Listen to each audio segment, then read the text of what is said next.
Hi everyone, welcome back to my channel. My name is Abby, and today's video I'm going to be giving you a step-by-step on how I found this particular property and how I analyzed it to make sure that it was a good deal to fix and flip.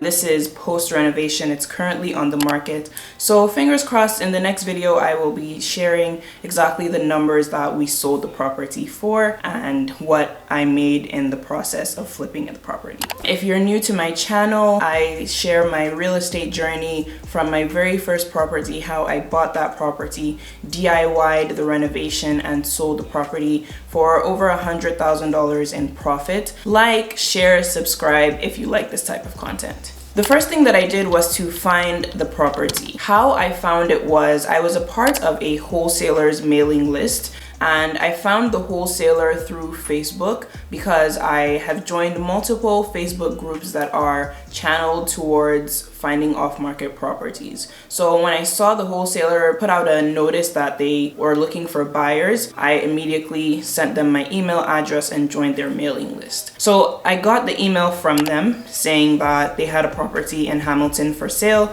and the first thing that I did was I took a look at the specs of the property. So I saw that it was a townhouse, 2-bedroom, 1-bathroom, took a look at the location, saw that it was in a good area. The reason why I know it's in a good area is because I live here, so I'm familiar with the neighborhoods here. But if you don't live in a particular area, that's on you to find out whether the property is in a good area. I saw the pictures and the videos that the wholesaler had taken, and I just did a very brief analysis to say, okay, this seems like a good property. But of course, I needed to know whether it really was a good property. So I called the wholesaler and said, I'd like to view the property. So we set up an appointment, and then I came here to see what the property looked like. So that brings me to step 2, which is you need to visit the property. So when I came here, there were some key things that I needed to look out for. I wasn't just looking at whether the property looked good or whether the property was big enough, but I was looking at some very major things. This is what I would say: if you're going to a property, have a list of the major things that you need to look out for. So the major things that I look out for are the HVAC. So is there a furnace? How old is the furnace? Is there an AC? How old is the AC?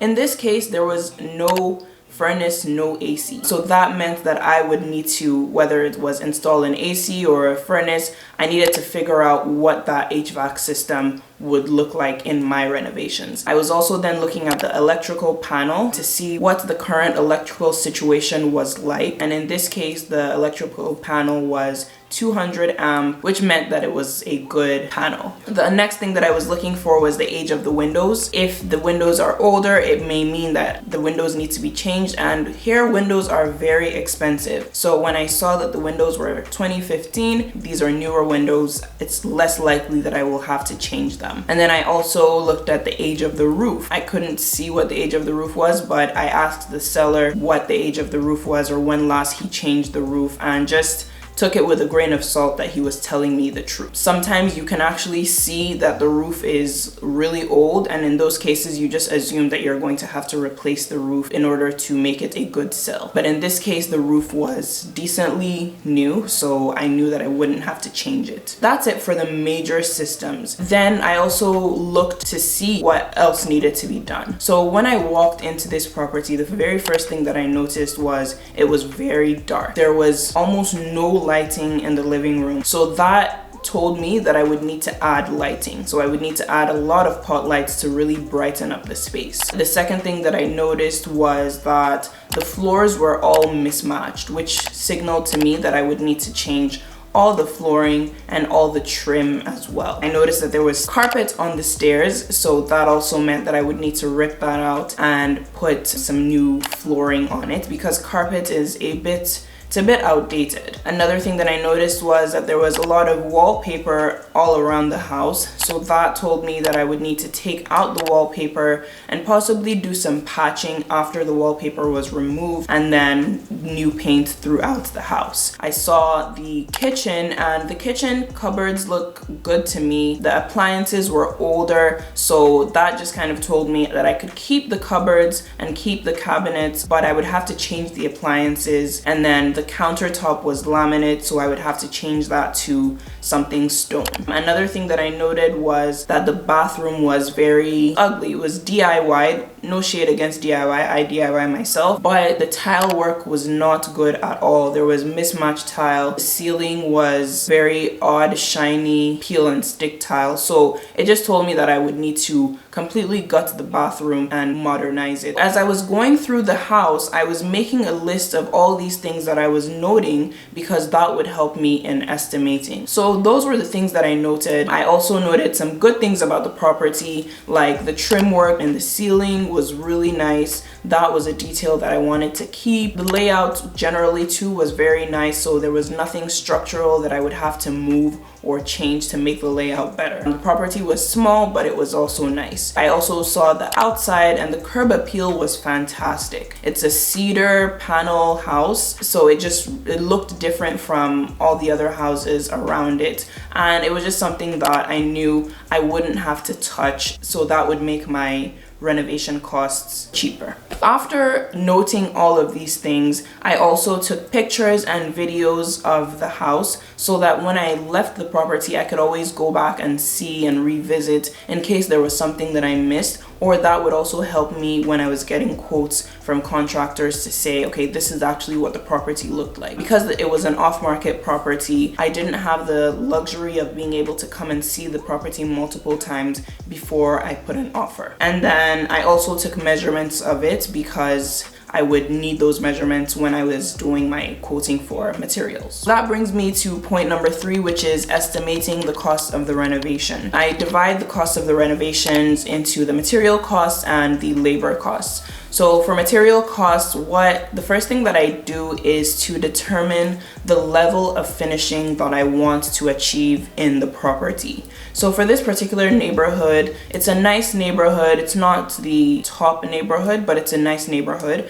And looking at the comps in the neighborhood, so that's the comparable properties that have sold, I see that the properties that sold for higher had nicer quality finishing than just like the basic Home Depot or IKEA stuff. So that signaled to me that if I wanted the property to sell for top dollar, I would need to spend a little bit more in the materials and add some nicer touches and some nicer designs. So once I had the list of all the materials that I use, I then went through and I picked all the materials that I would need for this particular property and put the prices of what I would pay for those materials, and then tabulated that and added that up. In terms of the labor, I called some general contractors and got a few quotes on what I would want them to do for the labor. So when I had the material costs and the labor costs, I added both of those together and then added 10% extra. And so I estimated that the entire renovation would cost me $50,000. In talking to the contractors, I also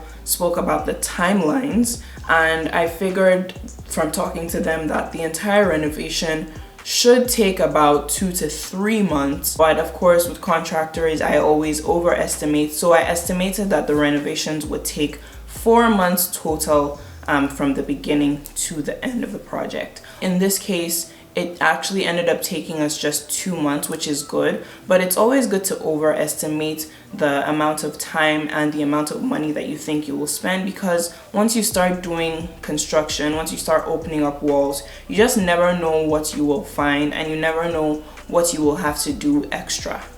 The next thing after I estimated the cost of the renovations was to analyze the deal. So there are some major numbers that you need to look at, and I will put up my spreadsheet here of exactly what I did. And these are the numbers that I looked at. The first thing is the asking price. So in this case, the asking price was $350,000. That's what the wholesaler was asking. That included their wholesaler fee of about $37,000. So the price of the property itself was just about $313,000. But when you added the wholesaler fee, it became $350,000. And then I looked at the renovation cost, which I estimated to be about $50,000. So that brought me all in to $400,000 so far. The next thing that I look at is the closing costs on both the buying end and the selling end. So the closing costs include things like land transfer tax, lawyer fees, both to purchase and to sell. It includes the realtor commission when you sell, and just other miscellaneous costs that are associated with closing. In this case, I also ended up paying the legal fees of the seller. Because it was such a good deal, they negotiated with us that we would pay their legal fees up to $1,500. So I needed to add that into analyzing the deal. Then I also looked at the holding costs, so things like the gas, the electricity, the property taxes, and then I multiplied the holding costs by the number of months that I believed that the renovation would take. So in this case, I multiplied that by the 4 months that I believed that the renovations would take, and that gave me my total holding costs. So once I had all of those costs together, I then looked at the after renovation value that I believed that once the property was done, it would sell for. And in this case, I was more conservative. I saw that there were a number of properties that were selling for $600K and above. I also then analyzed it based off of the relative size and the finishings of the property. So my property is a 2-bedroom, 1-bathroom, but some of the properties that sold for over $600 or almost $700,000 were 3-bedroom, 2-bath, or 3-bedroom, 1-bath. Some of them were 4 bedrooms. So I realized that the property wouldn't sell for as much as those, but I could estimate that our property would sell for at least $550,000 after the entire renovation. Once I had that number, it was pretty simple math where I took the after renovation value and then I subtracted the asking price, the renovation cost, the closing costs, holding costs, and everything that would be a cost associated with the property. And then I was able to get my profit margin, or my estimated profit, if I did the renovation and if everything went according to that plan. Based off of those numbers, the next thing that I did was to make a decision. When you are analyzing your property, if you are not comfortable with the numbers, if after you've done all the calculations, it comes to about $10,000 in profit, then you can automatically say, you know what, this is not good enough. This is not a good deal.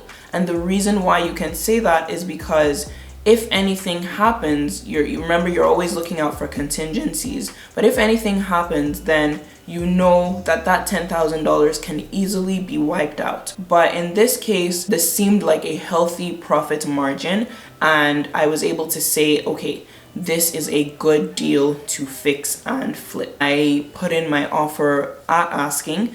With wholesalers, it's possible to ask them for below what they were asking for, so reducing their wholesaler fee. But in this case, I saw that the property was very good and I didn't want to be competing with other investors. So I put in an offer at the full asking price and I was able to get the deal. This is exactly how I found the property, analyzed the property, and I hope that this step-by-step helps you when you are looking for your property and when you are trying to analyze whether this is a good deal or it's not a good deal. At the end of the day, I think that it's very important to make sure to do your due diligence, make sure to understand the factors that go into renovating a property, because you never want to underestimate exactly how much work is needed. At the end of this reno, I will actually share in another video exactly the numbers that came out of this reno. We ended up spending less time and less money than needed, and we're likely to sell for more than I estimated. But the reason why I am conservative is because I've learned that it's better to overestimate and be surprised and happy when you need less money and need less time than to underestimate and then be looking for money or be over your time budget and have to pay like additional holding costs. That's it for me today. I hope that this video helped you and I hope that you enjoyed watching it. If you have any questions, reach out to me on Instagram at @blackequity_, and let's chat there.